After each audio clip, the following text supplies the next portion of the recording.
Diyos, ayon sa iyong kabutihan, ayon sa laki ng iyong habag, pawiin ang aking kasamaan. Hugasan ako sa aking pagkakasala at linisin sa aking kasalanan. Kaawaan mo ako, O Diyos, ayon sa iyong kabutihan, ayon sa laki ng iyong habag, pawiin ang aking kasamaan.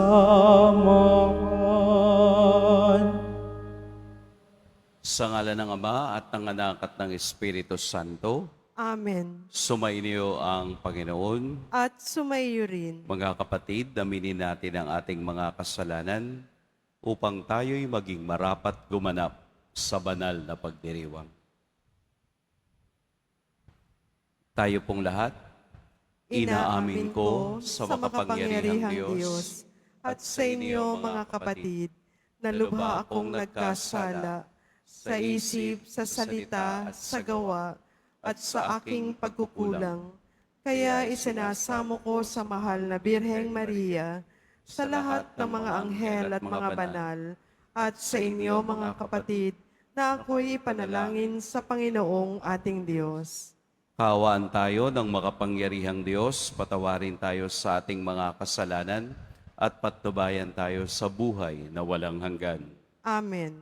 Panginoon, kaawaan mo kami. Panginoon, kaawaan mo kami. Kristo, kaawaan mo kami. Kristo, kaawaan mo kami. Panginoon, kaawaan mo kami. Panginoon, kaawaan mo kami. Manalangin tayo.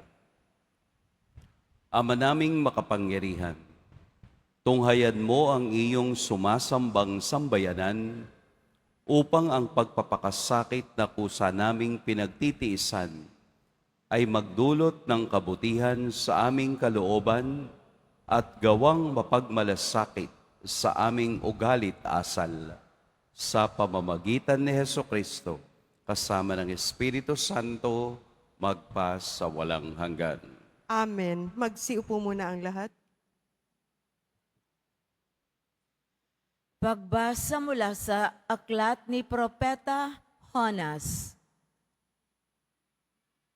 Sinabi ng Panginoon kay Jonas, "Pumunta ka sa lungsod ng Ninive at ipahayag mo ang mga ipinasasabi ko sa iyo." Pumunta nga si Jonas sa Ninive. Malaki ang lungsod na ito. Aabuti ng 3 araw kung lalakaring pabagtas. At siya'y pumasok sa lungsod. Pagkaraan ng maghapong paglalakad, malakas niyang sinabi, "Gugunawin ang Nineveh pagkaraan ng 40 araw." Naniwala ang mga taga roon sa pahayag na ito mula sa Diyos. Kaya nag-ayuno sila at nagdamit ng sako bilang tanda ng lubos na pagsisisi at pagtalikod sa kanilang mga kasalanan. Nang mabalitaan ito ng hari ng Ninive, bumaba siya sa kanyang trono, naghubad ng balabal, nagdamit din ng sako, at naupo sa abo. At ipinasabi niya sa mga taga-Ninive, "Ito'y utos ng hari at ng kanyang mga pinuno. Walang kakain isa man, wala ring iinom, maging tao at hayop. Lahat ng tao at hayop ay magdamit ng sako. Taimtim na manalangin sa Diyos ang bawat isa. Pagsisihan ng lahat ang nagawa nilang kasalanan at talikdan ang masamang pamumuhay. Baka sa paraang ito'y mapawi ang galit ng Diyos. Magbago siya ng kanyang pasya at hindi na ituloy ang balak na paglipol sa atin. Nakita ng Diyos ang kanilang pagtalikod sa kasamaan, kaya hindi na itinuloy ang paggunaw sa Ninive. Ang salita ng Diyos. Salamat sa Diyos. Diyos ko, iyong tinatanggap, pakumbaba't pusong tapat. Diyos ko, iyong tinatanggap, pakumbaba't pusong tapat. Ako'y kaawaan, o mahal kong Diyos, sang-ayon sa iyong kagandahang loob. Mga kasalanan ko'y iyong pawiin, ayon din sa iyong pag-ibig sa akin. Hugasan mo sana ang aking karumhan, dalisayin mo ang aking kasalanan. Diyos ko, iyong tinatanggap, pakumbaba't pusong tapat. Isang pusong tapat sa aking likhain. Bigyan mo, O Diyos, ng bagong damdamin. Sa iyong harapay, huwag akong alisin. Ang Espiritu mo ang papaghariin. Diyos ko, iyong tinatanggap, pakumbaba't pusong tapat. Hindi mo nanais ang mga panghandog. Sa haing sinunog, di ka nalulugod. Ang handog ko, O Diyos, na karapat-dapat, ay ang pakumbabat, pusong mapagtapat. Diyos ko, iyong tinatanggap, pakumbaba't pusong tapat. Magsitayo na po ang lahat.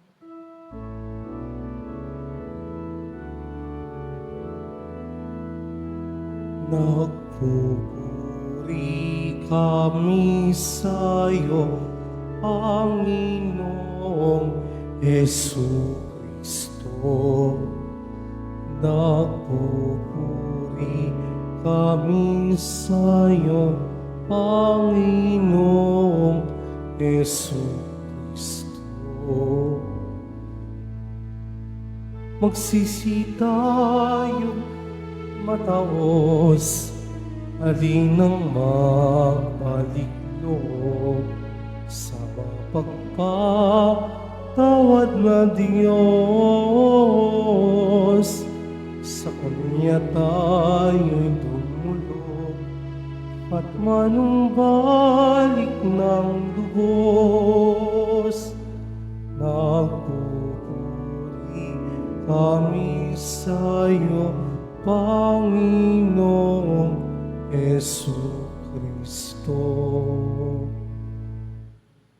Sumainyo ang Panginoon. At sumayo rin, Ang mabuting balita ng Panginoon ayon kay San Lucas. papuri sa iyo, Panginoon. Noong panahong iyon, samantalang dumaragsa ang mga tao, sinabi ni Jesus, "Napakasama ng lahing ito. Naghahanap sila ng palatandaan mula sa langit, subalit walang ipakikita sa kanila, maliban sa palatandaang inilalarawan ng nangyari kay Jonas. Kung paanong naging isang palatandaan si Jonas sa mga taga-Ninive, gayon din naman magiging isang palatandaan sa lahing ito ang anak ng tao.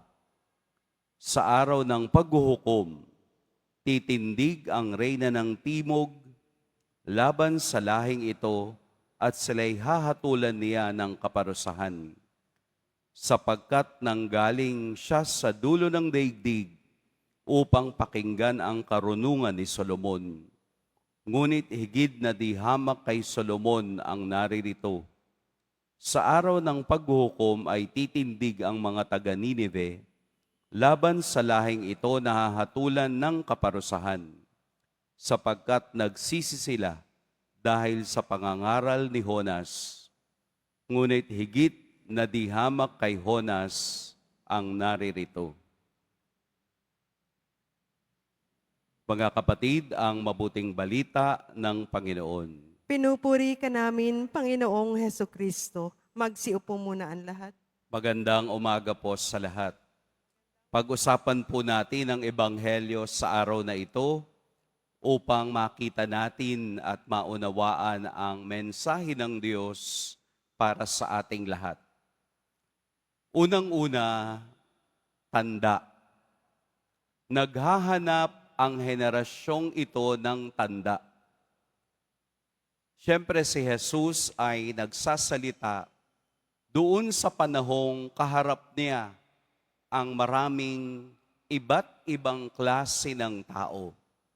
Naroon ang kaniyang mga alagad, naroon ang mga eskriba at pariseo, at naroon din ang mga ordinaryong taong sumusunod sa kaniya. Ang kasaysayan ni Jonas ay kasaysayan ng pagdadala ng mensahe ng Diyos sa mga taga-Ninive ng pagbabalik loob. Yung Ninive ay hindi bayang pinaghaharian ng Diyos. Hindi sila mga Israelita. Sila ay labas doon sa bayang pinili ng Diyos. Kaya si Jonas ay ipinadala upang magpahayag ng pagsisisi dahil sa kasalanan. At yun nga ay nangyari. At nakita natin at napakinggan sa unang pagbasa ang pamamaraang ginawa ng Diyos upang siya ay mapunta sa Ninive. At nakinig ang mga taga-Ninive at sumunod sa kaniyang mga salita. Nagbalik loob, nagdamit sako at umupo sa abo upang ipakita ang pagsisisi sa kanilang kasalanan. Bakit ginamit ni Jesus ang istorya ni Jonas upang ipakita na yung mga taong kausap niya ay ayaw nang makinig sa tunay na mensahe ng Diyos? Yung bayang pinili ng Diyos na Israel ay ayaw makinig kung hindi sila ay naghahanap pa ng tanda. Kaya nung ipinakita sa Ebanghelyo, ang reyna ng timog ay lalabas at magpapakita upang hatulan ang mga taong ito. Ibig sabihin po, yung reyna ng timog ay yung bayang hindi naniniwala sa Diyos, pero tinanggap ang pagpapala at ang kaligtasan. Ang 3 araw na pamamalagi ni Jonas sa tiyan ng balyena ay isang simboliko rin para kay Jesus na siyang nagbigay ng tunay na kahulugan ng tanda. Kaya nga po sinabi ni Jesus, higit na di hamak kay Jonas ang naririto. Sino yung naroroon? Si Kristo. Kaharap nila, kausap nila, kasama nila, pero they still failed to recognize the sign. Yun bang nakasama na ng mga alagad sa pagpapalayas ng masasamang espiritu? Nasaksihan nila ang iba't ibang himala at nakaririnig sila ng mga salitang ngayon lamang nila narinig. Pero ayaw pa rin nilang maniwala at naghahanap pa ng panibagong tanda. Kaya gayon na lamang ang salita ni Jesus na napakasama ng lahing ito. Yung kasama nyo na, nasaksihan nyo na, nararanasan nyo na by your own eyes and by your own experiences, pero nandoon pa rin kayo sa state of denial. Nandoon pa rin kayo sa paghahanap ng mga bagay na naririto na, pero ayaw nyo pang makita. Mahirap talaga yon. sa mga taong nakikita na pero nagbubulag-bulagan pa. Napakahirap talaga nun na nagsasabi na at nagsasalita na ang Diyos pero ayaw mong pakinggan. Dahil sa katotohanan ng pagliligtas ng Diyos, isa lamang ang sign o tanda ng kaligtasan. Walang iba kung hindi ang krus ng ating Poong Jesus Nazareno. Ang tanda ng krus na ibinibigay sa atin ni Jesus ang siyang simbolo ng pagliligtas, ng kaligtasan, ng pagdadala ni Jesus sa atin sa kaniyang kaharian.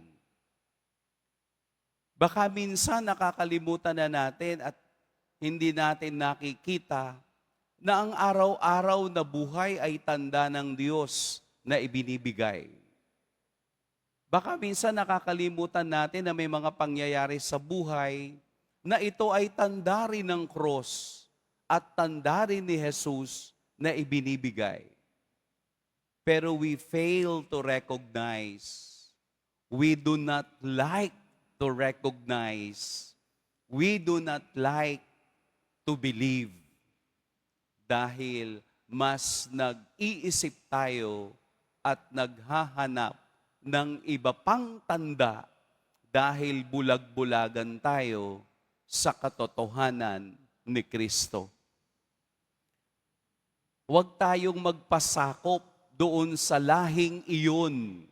Huwag tayong magpasakop doon sa henerasyong ayaw maniwala sa presensya ng Diyos sa kanilang buhay.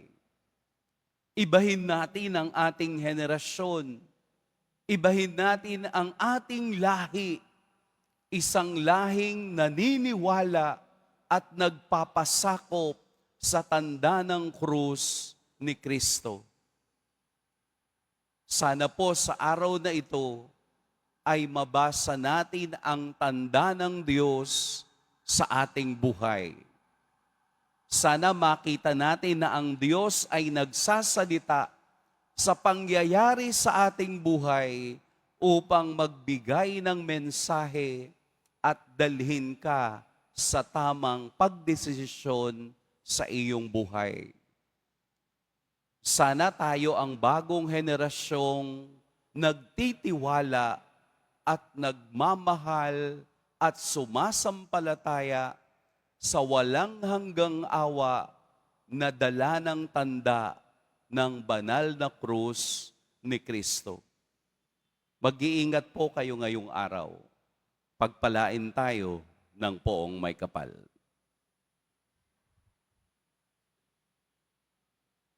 Magsitayo na po ang lahat. Minamahal kong mga kapatid, natuklasan ni Jonas na hindi maaaring takasan ang Panginoon. Tumawag tayo ngayon sa Diyos Ama upang hingin ang biyaya ng pagbabagong buhay. Ama naming lahat, turuan mo kami ng tunay na pagsisisi. Ama naming lahat, turuan mo kami ng tunay na pagsisisi. Ang mga pinuno ng simbahan, naway maging puspusan sa kanilang pangangaral ng mensahe ng Diyos tungkol sa pagsisisi. Manalangin tayo. Ama naming lahat, turuan mo kami ng tunay na pagsisisi. Ang panahong ito, naway maging pagkakataon ng pagbabago at pagbabalik loob sa Diyos. Manalangin tayo. Ama naming lahat, turuan mo kami ng tunay na pagsisisi. Tulad ng mga mamamayan ng Nineveh, naway itakwil natin ang masasamang gawi at lumapit sa Diyos ng may kababaang loob at pagsisisi. Manalangin tayo. Ama naming lahat, turuan mo kami ng tunay na pagsisisi. Ang mga may sakit, naway makadama ng kapanatagan at pagmamahal mula sa mga nangangalaga sa kanila. Manalangin tayo.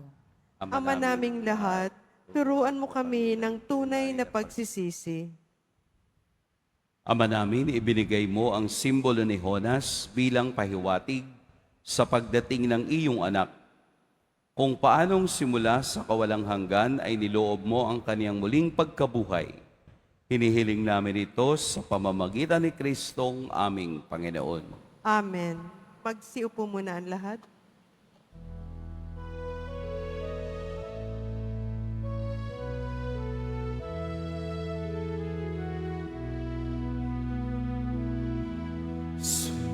Sumasamo kami sa'yo,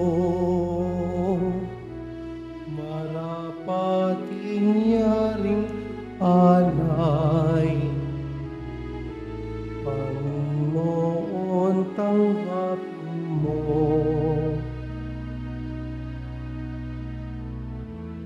itong alak at tinapay.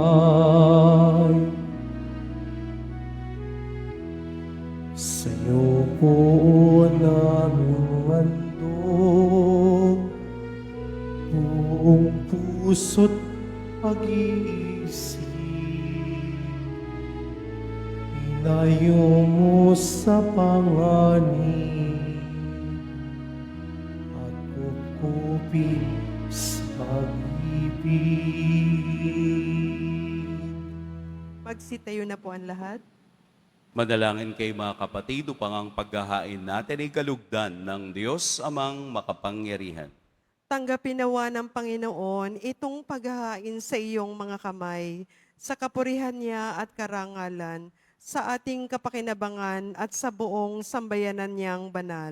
Ama naming lumikha, ang iyong mga kaloob ay aming inihahain upang aming sambahin ang ngalan mo.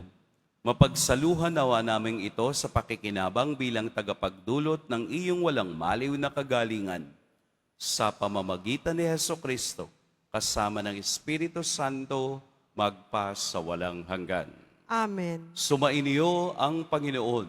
At sumaiyo rin. Itaas sa Diyos ang inyong puso at diwa. Itinaas na namin sa Panginoon. Pasalamatan natin ang Panginoong ating Diyos. Marapat na siya ay pasalamatan. Ama naming makapangyarihan, tunay ngang marapat na ikaw ay aming pasalamatan sa pamamagitan ni Hesukristo na aming Panginoon. Binibigyan mo kami ng bagong pagkakataon upang ganapin ang paghahanda ngayon para sa pagdiriwang ng muling pagkabuhay. Kaisa ng iyong anak na minamahal, aming inilalaan ang panahon, talino't yaman, para ganapin ang iyong kalooban na ang kapwa-tao ay lubos na damayan. Sa pagdiriwang namin sa aming pagsilang, bilang mga kaanib ng iyong sambayanan, kami iyong pinagkakamit ng katayuang ganap sa pagtatangkilik. Kaya kaisa na mga anghel na nagsisiawit ng papuri sa iyo, nang walang humpay sa kalangitan, kami nagbubunyi sa iyong kadakilaan. Santo, Santo, Santo, Panginoong Diyos ng mga hukbo, napupuno ang langit at lupa ng kadakilaan mo. O sana sa kaitaasan, pinagpala ang naparirito sa ngalan ng Panginoon. O sana sa kaitaasan. Magsiluhod po ang lahat. Ama naming banal, ikaw ang bukal ng tanang kabanalan. Kaya't sa pamamagitan ng iyong Espiritu, gawin mong banal ang kaloob na ito upang para sa amin maging katawan at dugo ng aming Panginoong Hesukristo. Bago niya pinagtiis ang kusang loob na maging handog, hinawakan niya ang tinapay, pinasalamatan kaniya, pinaghati-hati niya iyon, iniabot sa kaniyang mga alagad at sinabi, "Tanggapin ninyong lahat ito at kanin, ito ang aking katawan na ihahandog para sa inyo."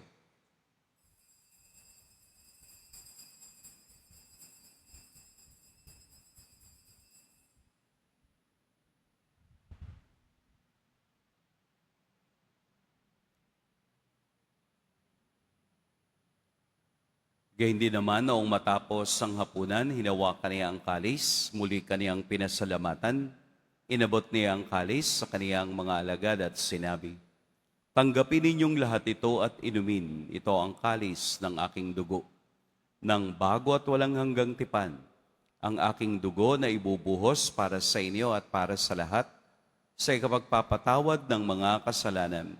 Gawin ninyo ito sa pag-alala sa akin.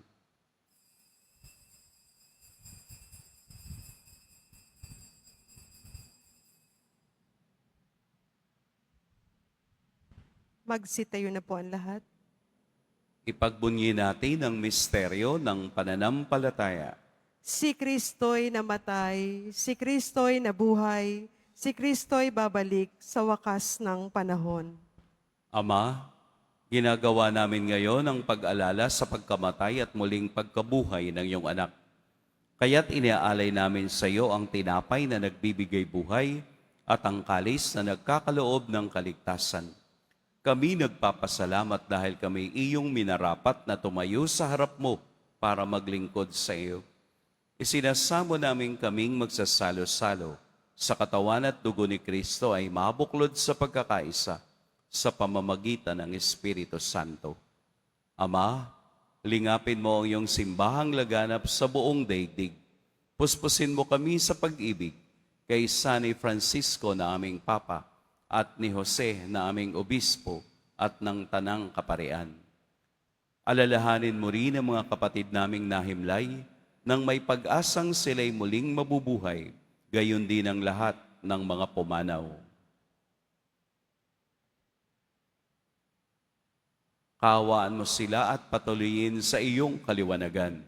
Kaawaan mo at pagindapating kaming lahat na makasalo sa iyong buhay na walang wakas. Kaisa ng mahal na Birheng Maria na ina ng Diyos, ng kabiyak ng puso niyang si San Jose, kaisa ng mga apostol ni San Juan Bautista, at ng lahat ng mga banal na namuhay dito sa daigdig ng kalugod-lugod sa iyo, maipagdiwang nawa namin ang pagpupuri sa ikararangal mo sa pamamagitan ng iyong anak na aming Panginoong Hesukristo. Sa pamamagitan ni Kristo, kasama niya at sa Kaniya, ang lahat ng parangal at papuri sa iyo, Diyos, Amang makapangyarihan, kasama ng Espiritu Santo, magpa sa walang hanggan. Amen. Sa tagubili ng nakagagaling na utos at sa turo ni Jesus na Panginoon natin at Diyos, ipahayag natin ng lakas loob. Ama namin, Sumasalangit ka, sambahin ang ngalan mo, mapasa amin ang kaharian mo, sundin ang loob mo dito sa lupa para nang sa langit. Bigyan mo kami ngayon ng aming kakanin sa araw-araw, at patawarin mo kami sa aming mga sala, para nang pagpapatawad namin sa nagkakasala sa amin. At huwag mo kaming ipahintulot sa tukso, at iadya mo kami sa lahat ng masama. hinihiling namin kami iadya sa lahat ng masama. Pagkalooban ng kapayapaan araw-araw, iligtas sa kasalanan at ilayo sa lahat ng kapahamakan. Samantalang aming pinananabikan ang dakilang araw ng pagpapahayag ng tagapagligtas naming si Heso Kristo. Sapagkat iyo ang kaharian at ang kapangyarihan at ang kapurihan magpakailanman. Amen. Panginoong Hesukristo, sinabi mo sa iyo mga apostol, kapayapaan ang iniiwan ko sa inyo, ang aking kapayapaan ang ibinibigay ko sa inyo. Tunghayan mo ang aming pananampalataya at huwag ang aming pagkakasala. Pagkalooban mo kami ng kapayapaan at pagkakaisa ayon sa iyong kalooban, kasama ng Espiritu Santo, magpa sa walang hanggan.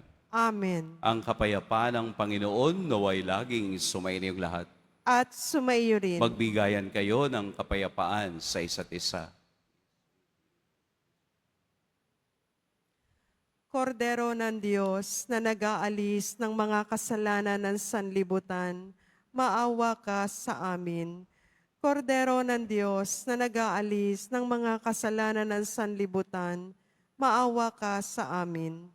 Kordero ng Diyos na nag-aalis ng mga kasalanan ng sanlibutan, ipagkaloob mo sa amin ang kapayapaan. Magsiluhod po ang lahat. Narito si Jesus ang tandang hindi mababago kailanman. Ito ang kordero ng Diyos. Ito ang nag-aalis sa mga kasalanan ng sanlibutan. Mapapalad ang inaanyayahan sa kaniyang piging. Panginoon, hindi ako karapat-dapat na magpatuloy sa iyo, ngunit sa isang salita mo lamang ay gagaling na ako.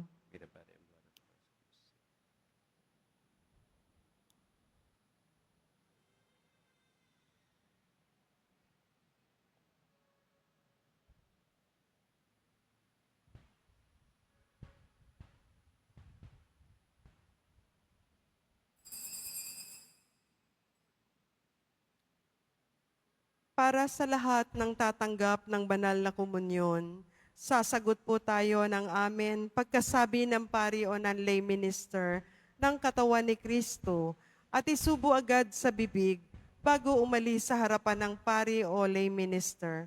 Sumunod po tayo.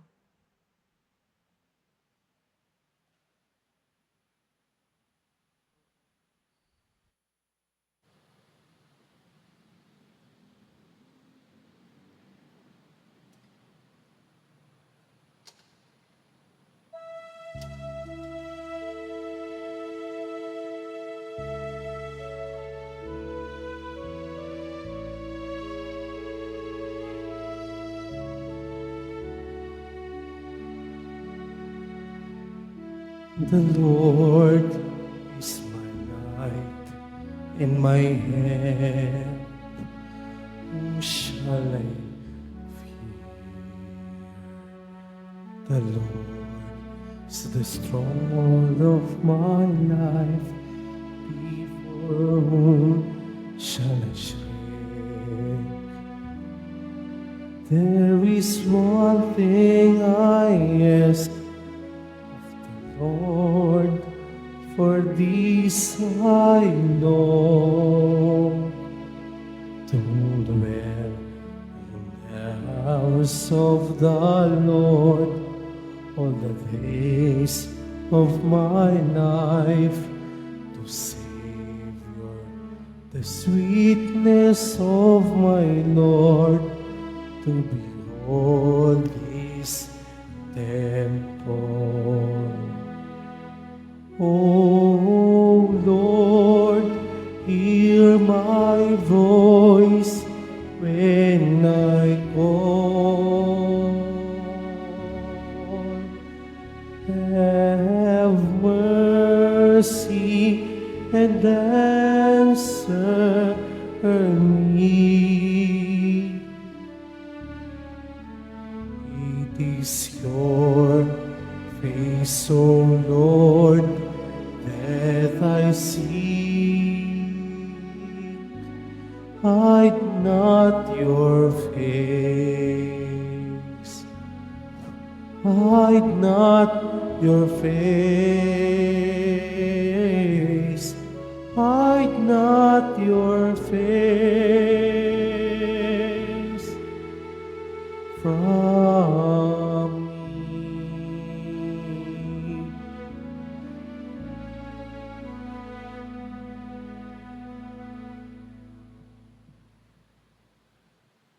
Paalala sa mga nagsisimba, pagkatapos ng misa, wiwisikan po ang lahat ng banal na tubig.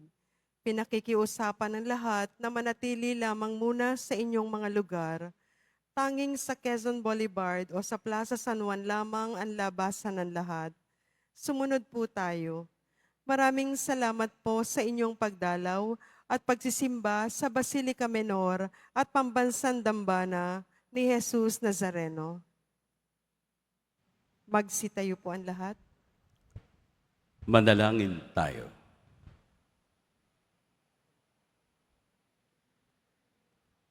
Ama naming mapagmahal, hindi mo kami pinagsasawang pagsaluhin sa iyong banal na piging. Ipagkaloob mong pakinabangan namin ang iyong lakas at buhay na walang maliw. Sa pamamagitan ni Hesukristo, kasama ng Espiritu Santo, magpa sa walang hanggan. Amen. Sumainyo ang Panginoon. At sumaiyo rin. Yumuko kayo para sa pagbabasbas. Mahal na poong Jesus Nazareno, Inihayag mo sa pamamagitan ng krus ang walang maliw na pag-ibig ng Diyos sa sangkatauhan. Pakinggan mo ang kahilingan lalo na para sa mga nangangailangan ng iyong tulong at awa. Makamtan nawa namin ang iyong kasagutan na may utang na loob na tinatanaw. Basbasan din po ninyo itong mga imahen at dasalan upang lalo kaming manalangin at magtiwala. Sa pamamagitan ng bendisyon na ito, naway lalo kaming maging mapaglingkod, masunurin na tapat sa iyo na aming maluwalhating Panginoon, magpa sa walang hanggan. Amen. At pagpalain kayo ng makapangyarihan at mapagmahal na Diyos, ang Ama at Anak at Espiritu Santo. Amen. Humayo kayong taglayang kapayapaan ng Poong Jesus Nazareno. Salamat sa Diyos.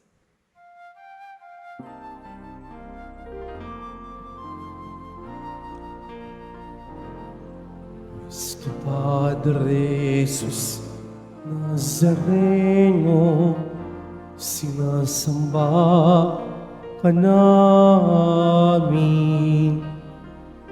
Inipinto ka namin. Aral mo ang aming buhay at kaligtasan. Cristo Padre Jesus Nazareno, iligtas mo kami sa kasalanan. Ang krus mo namatayan ay sagisag ng aming kaligtasan. Nuestro Padre Jesus Nazareno, dinarangal ka namin. Nuestro Padre Jesus Nazareno, dinuwalhati ka namin. Nuestro Padre Jesus Nazareno, dinarangal ka namin. Nuestro Padre Jesus Nazareno, inuluwalhati namin.